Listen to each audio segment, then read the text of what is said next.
আসসালামু আলাইকুম। আজকের এই ভিডিওটা খুবই ইম্পর্টেন্ট। একটা মেন্টাল ফিনোমিনা নিয়ে আজকে আমরা কথা বলবো, যেটা আমাদের স্টুডেন্টদের লাইফে কোয়াইট কমন একটা ব্যাপার, বাট আমরা অ্যাকচুয়ালি এটা ডায়াগনাইজও করতে পারি না, আমরা এটা ধরতেও পারি না। যে ইস্যুটা হলো সেটা হলো মেন্টাল বার্ন আউট। হ্যাঁ, মেন্টাল বার্ন আউট কী জিনিস, আসলে এটা থেকে রিকভার কেমনে করব, কখন বুঝবো আমার মেন্টাল বার্ন আউট হচ্ছে, সবগুলো নিয়ে আমি আজকের এই ভিডিওতে কথাবার্তা বলবো। কারণ অ্যাজ এ অনলাইন এডুকেটর আমার মনে হয় আমি পড়াশোনার বাইরে অনেক টপিক নিয়ে কথা বলি, বিশেষ করে মেন্টাল অ্যাসপেক্ট আমার চেয়ে ভালো আসলে অনলাইনে আমি দেখি না কাউরে স্টুডেন্টের এই মেন্টাল ইস্যুগুলো নিয়ে কথা বলবো। ঠিক আছে, তো চলো শুরু করি। প্রথমে আগে বুঝি মেন্টাল বার্ন আউট কি, what is mental burn out. Mental burn out হলো যখন আমি মাথার উপর একটানা অনেক দিন যাবৎ অনেক বেশি প্রেশার দিছি এবং তাকে কোনো ব্রেনের রিকভারির কোনো অপশন দিই নাই, তখন আমার ব্রেনের কগনিটিভ ফাংশনগুলা প্রপারলি কাজ করে না। কমন লক্ষণ হইল যে আমার কনসেন্ট্রেশন কমে যাবে, আমি কোনো জায়গায় ফোকাস করতে পারবো না, তার পরবর্তীতে দেখা যাবে যে আমি একটানা কোনো কিছু করতে পারতেছি না, একটানা পড়তে বা ব্রেন রিলেটেড যে কোনো একটানা কাজ আমি করতেই পারতেছি না। তারপরে দেখা যাচ্ছে যে আমার খুবই অলস লাগতেছে, ওভারঅল কাজেও আমি যেগুলো ফিজিক্যাল ওয়ার্ক এগুলোতে এনার্জি পাচ্ছি না, কারণ আমার ব্রেনই তো আমার পুরো বডিকে চালায়। হ্যাঁ, এইগুলাই হলো বেসিক জিনিসগুলা, কিন্তু এগুলা তো রিয়েল লাইফ নর্মালি হয়। এখন এটা তো আমার নর্মালিও হইতে পারে যে বেটা আমার হইল গিয়ে অলস ফেলুয়া পার্টি, হ্যাঁ, ও তো নর্মালিও এগুলাই মনে যে পরিমা মনে আছে না ভাই, না ঘুমায় কেন, এরকম তো মনে হইতেই পারে। তো কখন আমি বুঝবো বার্ন আউট, যখন এটা কন্টিনিউয়াসলি হইতে আছে, অর্থাৎ কন্টিনিউয়াসলি হইতে আছে এবং এদের তো ইচ্ছাই নাই, এদের এখানে ইচ্ছা ব্যাপারটা নাই, ও পড়তেই তো চায় না, কিন্তু তুমি ইচ্ছা করতেছো, তুমি বুঝতেছো যে তোমার পড়ার ইচ্ছা আছে, তুমি চাচ্ছ, তুমি এফোর্ট দিতে যাচ্ছ, কিন্তু পারতেছো না, এবং এটা বেশ কয়েকদিন যাবত তোমার মধ্যে হচ্ছে, that is called mental burnout. তো তোমার ব্রেন টোটালি ফ্রাইড হয়ে গেছে। সো যখন তুমি এবার বুঝছো তুমি মেন্টাল বার্ন আউটে পড়ছো, তোমার এবার কয়েকটা প্রোটোকলে যেতে হবে। প্রোটোকল নাম্বার 1, এটা হলো টোটাল ব্রেক। অর্থাৎ মেন্টাল বার্ন আউটের টাইমে তুমি যতই প্রেশার দাও না কেন, কোনো কামের কাম কিছু হবে না, এই টাইমটাতে একটা টোটাল ব্রেক দিতে হবে। এখন এই টোটাল ব্রেকের টাইমটা 24 ঘন্টা মিনিমাম, এখান থেকে বাড়ায় তুমি 72 ঘন্টা দিতে পারো, 3 দিন দিতে পারো, আর যদি খুব বেশি হয় তাহলে একটা 7 দিনের ট্যুর দিতে পারো।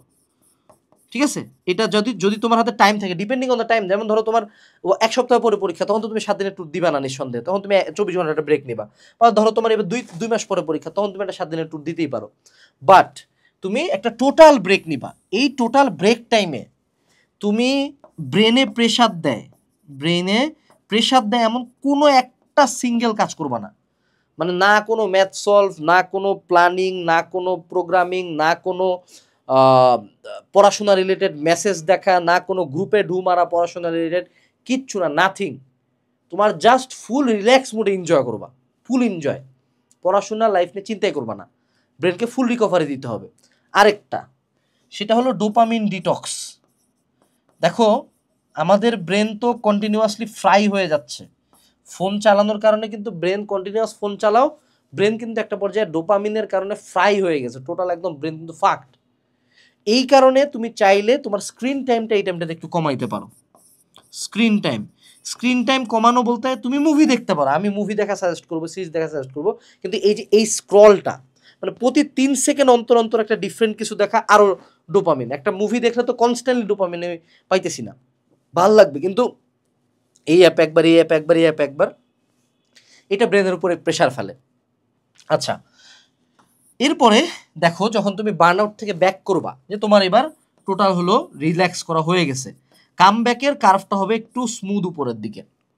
অর্থাৎ প্রথম দিন ব্যাক করে আবার তুমি 17 ঘন্টা পড়ার টার্গেট করবে না, প্রথম দিন 2 ঘন্টা পড়ো, তারপরে একটু 4 ঘন্টা বাড়াও, তারপরে 6-এ যাও, তারপরে তুমি 10-এ যাও, এইভাবে জাস্ট ধীরে ধীরে ধীরে ধীরে তোমাকে হলো পড়াশোনার টাইমটা বাড়াইতে হবে, কারণ তোমার ব্রেনকে যেহেতু তুমি একটা ব্রেক দিছো এবং এর আগেও সে টায়ার্ড ছিল। সো যেমন আমাদের জিনিসটা কেমন, যেমন ধরো যে অনেকে জিমের মধ্যে প্লাটু হিট করে, প্লাটু এটা হলো মাসেলের ক্ষেত্রে বলতেছি, যে অনেক দিন জিম করার কারণে মাসেল আর বাড়ে না, যতই প্রেশার দিয়ে মাসেল আর বাড়ে না, তখন একটা ফুল ব্রেক দিতে হয়, যে জিমে ওয়েট টাচই করবো না, 7 দিন 10 দিন 15 দিন ফুল ব্রেক, গরুর মতো খাবো, দেন ও রিকভার করছে, দেন জিমে যেয়ে তো আমি আবার 100 কেজিতে শুরু করবো না, আমি যদি 100 কেজি থেকে ব্রেক নেই, আমি 100তে শুরু করবো না, আমি তখন 50 দিয়ে করব। প্রথম কয়েকদিন 50, then 60, then 70, then after 1 week or 2 weeks আমি আবার আমার 100 কেজিতে ব্যাক করব। ঠিক তেমনি তোমার পড়াশোনার এফোর্টটাও গ্র্যাজুয়ালি ইনক্রিজ হবে, ঠিক আছে? তুমি যদি ভিডিওর এই পার্ট পর্যন্ত দেখো তাহলে কিন্তু তুমি বুঝবা যে আমি মেন্টাল অ্যাসপেক্ট নিয়ে ভালো কথা বলতে পারি এবং আমি তোমার মেন্টাল প্রিপারেশনের যথেষ্ট ভালো একজন কোচ হতে পারবো। সো একাডেমিক এবং অ্যাডমিশন লাইফে পড়াশোনার পাশাপাশি কিন্তু মেন্টাল প্রিপারেশন অনেক বেশি ইম্পর্টেন্ট এবং বাংলাদেশের একমাত্র academic two admission mental preparation plus personal growth course হলো আমার এই কোর্সটা। তোমরা চাইলে ভিডিও ডেসক্রিপশন বক্স থেকে এই কোর্সটাতে এনরোল করতে পারো, ঠিক আছে? আচ্ছা, এখন কথা হলো এইটা তো গেল আমাদের হলো কামব্যাকের পার্টটা। এখন কথা হলো how to avoid burn out. আচ্ছা, বার্ন আউটের একটা বড় প্রাইম রিজন হলো স্ট্রেস। যখন তুমি ব্রেনে প্রেশার দাও, তোমার ব্রেন যথেষ্ট পরিমাণে প্রেশার লোড বা হ্যান্ডেল করার উপযোগী করেই বানানো। তুমি কখনো একটা না 10 দিন ম্যাথ করলেও তোমার ব্রেন বার্ন আউটে যাবে না। যখন তুমি স্ট্রেসফুল এনভায়রনমেন্টে, নেগেটিভ থটস, স্ট্রেসফুল এনভায়রনমেন্টে ব্রেনে আবার কগনিটিভ ফাংশনের প্রেশার দাও, তখন বার্ন আউট হওয়াটা খুব জরুরি, খুব নর্মাল হয়ে যায়। যেমন ধরো চান্স পায় নাই, বাপ চিল্লায়, মা চিল্লায়, বাসার সমস্যা, ফ্যামিলির সমস্যা, গার্লফ্রেন্ডের সমস্যা, এত কিছুর মধ্যে আবার পড়তে হচ্ছে, আবার পড়তে আসি, সলভ করতে আসি, 14 ঘন্টা ক্লাস করতে, বার্ন আউট হবে। সো সেক্ষেত্রে তোমার লাইফের থেকে ট্রাই করো স্ট্রেস রিমুভ করার, আননেসেসারি স্ট্রেস। যে জিনিস তোমার কোনো আউটপুট দেয় না, লিভ ইট আউট। যেই মানুষ তোমার কোনো আউটপুট দিচ্ছে না, নেগেটিভিটি দিচ্ছে, লিভ ইট আউট।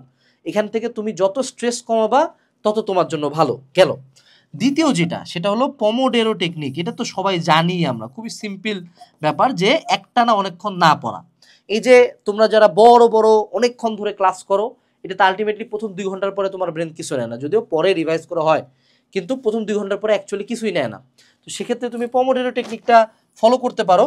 যে টেকনিক ফলো করলে তোমার সুবিধা হবে যে 30 মিনিট বা 1 ঘন্টা পড়লা, দেন 10 মিনিট বা 5 মিনিটের ব্রেক। এটা ডিপেন্ড করে তুমি কতক্ষণ তুমি পড়ছো। এই ধরো তুমি 1 ঘন্টা পড়লা, 10 মিনিট ব্রেক, কেউ হয়তো বা 2 ঘন্টা পরে 10 মিনিট ব্রেক নেবে। You have to find your sweet spot. কে কতক্ষণ পড়তে পারে এটা পার্সন টু পার্সন ভ্যারি করবে। সো তোমাকে তোমার সুইট স্পটটা ফাইন্ড আউট করে ওই অনুযায়ী আগাইতে হবে, ঠিক আছে? সো পমোডেরো টেকনিকটার ব্যাপারটা গেল। এর পরবর্তীতে মেন্টাল বার্ন আউটের ক্ষেত্রে আরেকটা যে বড় ফ্যাক্টরটা, সেটা হলো will power.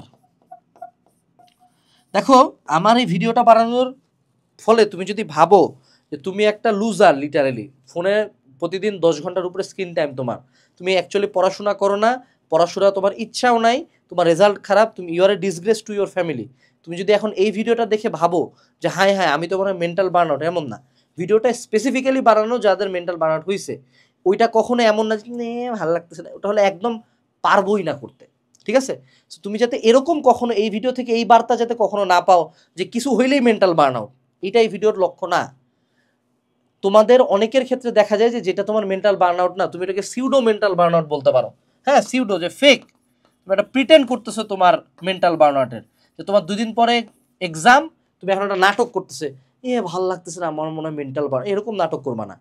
If your will power is high, majority of the time mental burnout won't even matter. এই মেন্টাল বার্ন আউট ইস্যুটা খুব পরের ইস্যু, বাট হয় না এমন না, হয়। সো তুমি তোমার উইল পাওয়ারটাকে হাই রাখবা, নিজের ব্যারিয়ারটাকে পুশ করবা। উদাহরণস্বরূপ বুঝাই, আমি যখন এই লাইনে প্রথম আসছিলাম, অনেক প্রকার প্রেশার আমি ভাঙ্গে পড়তাম, বাঁকে যাইতাম। এখন যত বয়স গেছে, যত টাইম গেছে, এখন কিন্তু আমি প্রেশারে বাকি না। অনেকগুলো ব্যাপারে আমার কিন্তু এখন রেজিলিয়েন্স চলে আসছে। সো এই যে আমি আমার ব্রেনের ব্যারিয়ারটাকে, স্ট্রেস নেওয়ার ব্যারিয়ারটাকে বাড়াইছি, যার কারণে আমি আমার শরীর এটাতে শুয়ে গেছে, আমার ব্রেন এটাতে শুয়ে গেছে। ঠিক তেমনি স্টুডেন্ট লাইফে আমি আগে 2-4 ঘন্টা হয়তো একটা পর্যায়ে পড়তে পারতাম, দেন এইচএসসি লাইফে অ্যাডমিশন টাইমে জিনিসটাকে 10 ঘন্টা, 12 ঘন্টা, 18 ঘন্টা নিয়ে যাওয়া গেছে। কেমনে? রেজিলিয়েন্সের কারণে, যে না আমি করব মানে করব। তোমার ব্রেন যা সহাবা তাহাই সহিবে, কিন্তু তোমাকে কনস্ট্যান্টলি ওকে ধীরে ধীরে ধীরে ধীরে প্রেশারটা ইনক্রিজ করতে হবে, ধীরে ধীরে। এমন না যে আইজ 1 ঘন্টা, কাল 18 ঘন্টা, ঠিক আছে? এই তো ওভারঅল আমাদের মেন্টাল বার্ন আউট নিয়ে কথাবার্তা। এই আর কি, আমার মনে হয় তোমরা একটু উপকৃত হইছো। সামনেও আরও ভিডিও আসবে এরকম, এবং ডেসক্রিপশন বক্স থেকে অবশ্যই আমার মেন্টাল প্রিপারেশন কোর্সটা চেক আউট করবা। আসসালামু আলাইকুম, টাটা।